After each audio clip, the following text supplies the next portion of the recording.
Terapia centrada en el cliente de Carl Rogers. La terapia centrada en el cliente fue creada por Carl Rogers, quien nació en 1902 en Oak, Illinois. Doctorado en psicología y filosofía, fue profesor en varias universidades, de los cuales formuló varios descubrimientos clínicos que presentó en varios libros.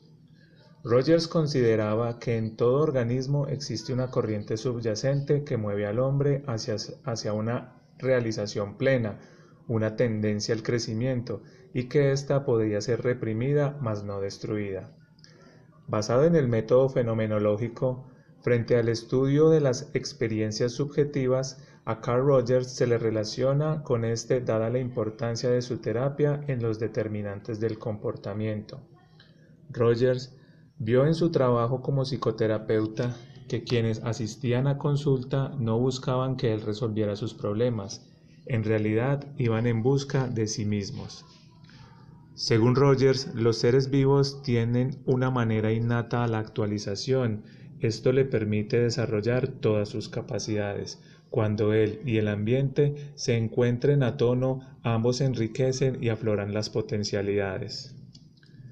Cuando el yo comienza a emerger, este se manifiesta psicológicamente bajo el término que el mismo Rogers acuñó como actualización propia, y este se ve reflejado en el deseo de establecer la propia identidad y conservar el amor propio. Para Rogers es posible alcanzar el autoconocimiento, y este se puede lograr a través del concepto del yo, pero la gran discrepancia que existe entre el yo ideal y el yo real trae como consecuencia personalidades y comportamientos particulares, denotando un autoconcepto distorsionado o mal conformado, y esto llevará al cliente a padecer trastornos psicológicos o físicos.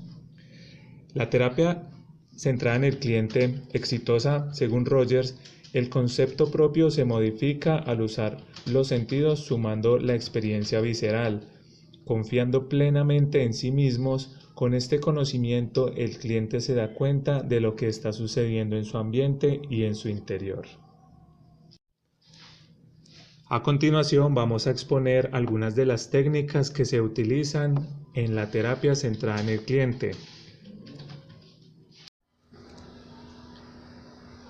Técnica de la terapia centrada en el cliente: saber escuchar. Para Carl Rogers, en 1951, encontró que lo que más deseaban sus clientes era tan solo hablar acerca de sus problemas con alguien que los atendiera, y que lo más importante era ser escuchados, no criticar, ni juzgar, ni consolar.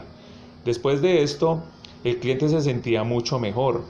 Él afirmaba que la meta del terapeuta es percibir con tanta sensibilidad y exactitud como fuese posible todo el campo perceptual según lo experimenta el cliente, y desde luego captar su estructura interior, referir hasta lo que percibe a través de los ojos de su cliente. Saberse escuchar a sí mismo es un aspecto integral de la apertura de la existencia y constituye una manera en la que todos pueden descubrir su yo real. Mientras en la cultura occidental se promueve la meditación, en la cultura occidental este enfoque cobraba gran auge. La persona, como si existiera una renuencia en esa búsqueda interior, produce un desarrollo unilateral. Los individuos que se enfrentan a una decisión se dan cuenta que no pueden tomarla, ya que en realidad no se conocen a sí mismos y por tanto no saben lo que quieren. Por este motivo, saber escucharse dentro de un grupo es darse cuenta de aquello que está comunicando a sí mismo, pero a los demás es importante aprender a saber escuchar para cobrar insight y promover un cambio verdadero y duradero. ¿Cómo se usa la técnica de la escucha activa en la terapia centrada en el cliente? La escucha psicoterapéutica no es un acto pasivo de escuchar. Es un proceso muy activo de captar y responder el mensaje total del cliente, lograr una percepción espacial de toda la situación para poder responder a la pregunta ¿qué le está pasando a esta persona en particular en un momento de su vida? Por lo tanto, se trata de un proceso que implica estar en silencio la mayor parte del tiempo y el consultante será el que principalmente hablará en la consulta. Para lograr esta forma de escucha activa es necesario crear un espacio de silencio y que éste sea llenado por el cliente. De hecho, en esta consulta o en este tipo de terapia es importante crear dos tipos de silencio. Uno es el silencio que le da el espacio al cliente para que hable, y el otro silencio debe de ser un silencio interior para poder recibir de manera clara lo que el cliente nos expresa. A continuación, mi compañera Claudia Marcela Martínez Ospina nos va a hablar sobre la técnica del reflejo.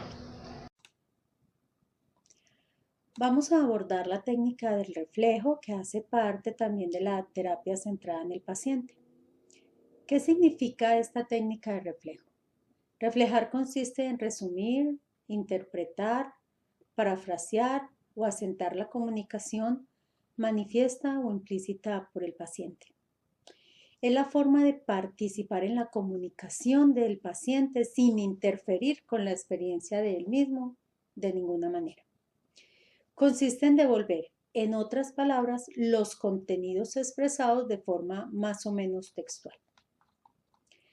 ¿Por qué es importante el reflejo? El terapeuta le da al consultante una prueba de haber escuchado de manera atenta e interesada.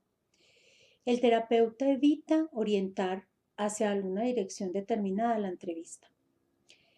La respuesta de reflejar ayuda al consultante a concentrarse sobre la propia experiencia y darse cuenta de aspectos que no había percibido hasta ahora. Escuchando su propia comunicación, dicha de regreso en una forma variada, el consultante tiene manera de confrontarla con la visión que él mismo tiene de su propia realidad y darse cuenta de las formas que él tiene de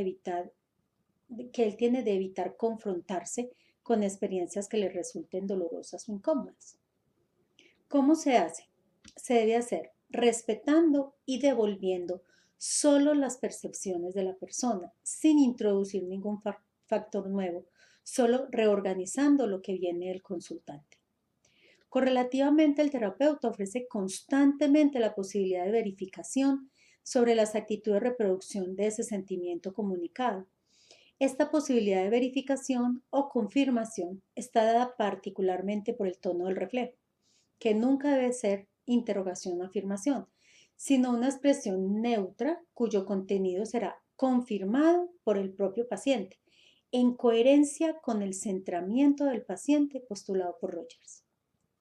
Existen tres modalidades de reflejo. La primera, la reiteración, que está dirigido al contenido estrictamente manifestado en la comunicación. Representa la expresión más pura de los principios de empatía y consideración positiva e incondicional. Consiste en varias modalidades de apoyar los contenidos expresados y pueden ir desde hacer un pequeño resumen de lo dicho por el consultante o una acentuación sobre algún contenido particular que expresó anteriormente.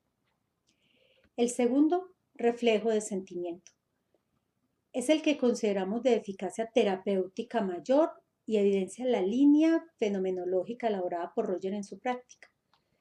Mientras la reiteración facilita el proceso dando al sujeto el sentimiento de ser perfectamente comprendido y respetado, el reflejo propiamente dicho trata de sacar a la luz la intención, la actitud, el sentimiento inherentes a estas palabras, proponiéndolos al cliente sin imponérselos.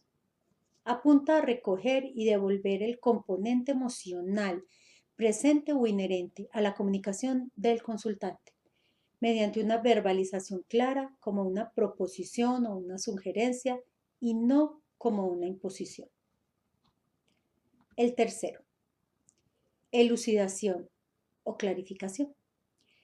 La elucidación trata de poner en manifiesto los sentimientos y actitudes que no se derivan directamente de las palabras del sujeto, sino que se pueden deducirse razonablemente de la comunicación o de este contexto. Puede implicar un poco de interpretación por parte del terapeuta, ya que consiste en traer a la atención y reflejarle al consultante elementos que no fueron expresados explícitamente, asuntos o emociones que posiblemente no son percibidos por el consultante, pero sí son percibidos por el terapeuta, a partir del lenguaje no verbal expresado por el consultante. Este proceso requiere una interpretación proveniente de la agudeza intelectual, la percepción y la sensibilidad que tiene el terapeuta. Un ejemplo de las técnicas del reflejo puede ser el siguiente. El paciente puede expresar: siento como si mi madre siempre estuviera observándome y criticando lo que hago. Eso me retuerce por dentro. Trato de que eso no sucede, pero usted sabe, hay momentos en que siento sus ojos sobre mí de una manera que me hace hervir por dentro. ¿Cuál sería la forma incorrecta de responder el terapeuta? La respuesta incorrecta sería: a usted le molesta la crítica de ella. ¿Por qué sería incorrecta? Porque es declarativa, por lo tanto se convierte en una valoración o un juicio hecho por el terapeuta, que ahora está diciendo al cliente cuáles son sus sentimientos. ¿Cuál sería la forma correcta? Que el terapeuta diga al paciente: sí, lo comprendo correctamente. Usted se siente muy molesto por la crítica de ella, ¿es cierto? Este tipo de respuesta se hace comprensiva, se hace empática y promedia una respuesta actitudinal en el cliente. En conclusión, la técnica del reflejo, solo en la medida en que el terapeuta desee completamente que se elija cualquier resultado, cualquier dirección, solo entonces comprenderá la fuerza vital de la capacidad y potencialidad del individuo para la atracción constructiva. En la medida en que acepta que el cliente elija la muerte, éste elige la vida. En la medida en que acepta que elija la neurosis, puede elegir una saludable normalidad. Carl Rogers. Muchas gracias. Agradecemos mucho su atención y esperamos que esta información les sea de utilidad en la aplicación de esta importante terapia.